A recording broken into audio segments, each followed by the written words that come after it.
തിരക്കുള്ള എന്റെ എല്ലാ സുഹൃത്തുക്കൾക്കും നമസ്കാരം. ഇന്ന് നമ്മളെല്ലാവരും അഭിമുഖീകരിക്കുന്ന ഒരു പ്രധാന പ്രശ്നമാണ് ഹോർമോൺ ഇംബാലൻസ്. ഈ ഹോർമോൺ ഇംബാലൻസ് എന്താണെന്ന് നിങ്ങൾക്ക് എല്ലാവർക്കും അറിയാമോ?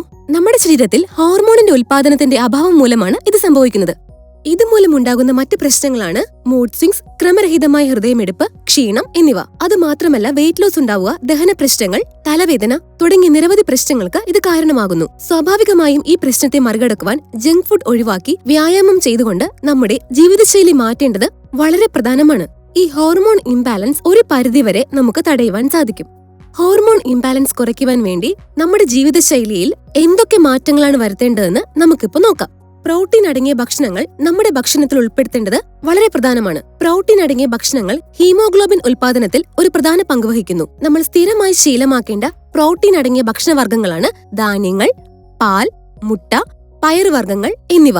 പതിവായി ഇതെല്ലാം കഴിക്കുന്നത് ഹോർമോൺ ഇംബാലൻസ് മെയിൻറ്റെയിൻ ചെയ്യുവാൻ സാധിക്കും. ആരോഗ്യം നിലനിർത്തുവാനായി ദിനചര്യകൾ വളരെ സഹായകമാണ്.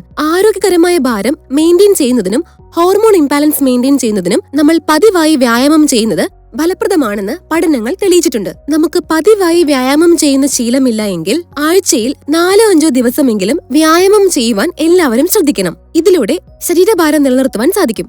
നമ്മുടെ ശരീരത്തിൽ ജലാംശം നിലനിർത്തേണ്ടത് വളരെ പ്രധാനമാണ്.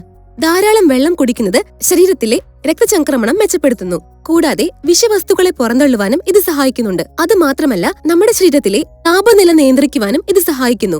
സമീകൃത ഊഷ്മാവ് ഹോർമോൺ ഇംബാലൻസിന് ഗുണം ചെയ്യുന്നുണ്ട്. ഇതിനെല്ലാം നമ്മുടെ ശരീരത്തിൽ ആവശ്യമായ ജലാംശം ഉണ്ടായിരിക്കണം. നമ്മുടെ ശരീരത്തിൽ ചില ഹോർമോണുകളുടെ ഉൽപാദനത്തെ തടയുന്ന ഭക്ഷണങ്ങളാണ് പ്രത്യേകിച്ച് റെഡ് മീറ്റ്, ജങ്ക് ഫുഡുകൾ, റെഡിമെയ്ഡ് ഭക്ഷണങ്ങൾ, പാലുൽപ്പന്നങ്ങൾ, കഫീൻ എന്നിവ നമ്മൾ ഒഴിവാക്കണം. ഈ ഭക്ഷണങ്ങളിൽ കൊഴുപ്പിന്റെ അംശം കൂടുതലായി ഉള്ളതിനാൽ തന്നെയും ഹോർമോൺ ഇംബാലൻസ് ഉണ്ടാകുവാൻ ഇടയാക്കുന്നു. അതുകൊണ്ട് തന്നെ ഇത്തരം ഭക്ഷണങ്ങൾ പൂർണ്ണമായും ഒഴിവാക്കുവാൻ എല്ലാവരും ശ്രദ്ധിക്കണം. ഹോർമോൺ ഇംബാലൻസ് മെയിൻറ്റെയിൻ ചെയ്യുവാനായി ധാരാളം ഇലക്കറികൾ കഴിക്കുന്നത് വളരെ സഹായകരമായിരിക്കും. പച്ചക്കറികളിൽ അടങ്ങിയിരിക്കുന്ന വിറ്റാമിനുകളും ധാതുക്കളും നമ്മുടെ ശരീരത്തിന് ആവശ്യമായ എല്ലാ പോഷകങ്ങളും നൽകുന്നു. ഇതിലൂടെ അയൺ കണ്ടന്റ് നന്നായി ഉണ്ടാകുവാനും സഹായിക്കുന്നു. ഇലക്കറികൾ നാരുകളാൽ സമ്പുഷ്ടമാണ്.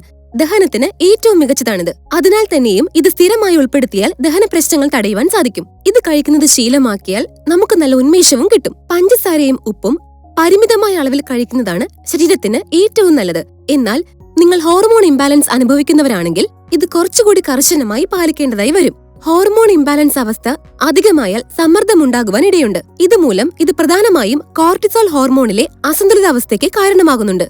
മാനസിക പിരിമുറുക്കമുള്ള ആളുകൾക്ക് ഇത്തരം പ്രശ്നങ്ങൾ ഉണ്ടാകുവാനുള്ള സാധ്യത വളരെ കൂടുതലാണ്. ഇത് നിയന്ത്രിക്കുവാനായി മെഡിറ്റേഷൻ, വ്യായാമം, സ്പോർട്സ് എന്നിവയ്ക്കൊപ്പം മറ്റു ചില ശീലങ്ങളിലൂടെയും നമുക്ക് സ്ട്രെസ് കുറയ്ക്കാവുന്നതാണ്. ജീവിതശൈലിയിൽ ഇത്തരം മാറ്റങ്ങൾ വരുത്തുന്നതിലൂടെ മാനസിക അസന്തുലിതാവസ്ഥ തടയുവാൻ സാധിക്കും. ഇത്തരത്തിൽ ജീവിതശൈലിയിൽ മാറ്റം വരുത്തിയാലും ഒരു ഡോക്ടറെ കണ്ടതിനു ശേഷം നിർദ്ദേശങ്ങൾ പാലിക്കുന്നത് എപ്പോഴും നന്നായിരിക്കും. പ്രത്യേക ശ്രദ്ധയ്ക്ക് ഈ വീഡിയോയിൽ അടങ്ങിയിരിക്കുന്ന നിർദ്ദേശങ്ങൾ ഒരു വൈദ്യ ചികിത്സയ്ക്കും എതിരല്ല. നമ്മുടെ ആരോഗ്യസ്ഥിതി അനുസരിച്ച് ഒരു ഡോക്ടറെ കണ്ടതിനു ശേഷം നിർദ്ദേശങ്ങൾ പാലിക്കാമെന്നുള്ള കാര്യം ആരും മറക്കരുത്. നന്ദി.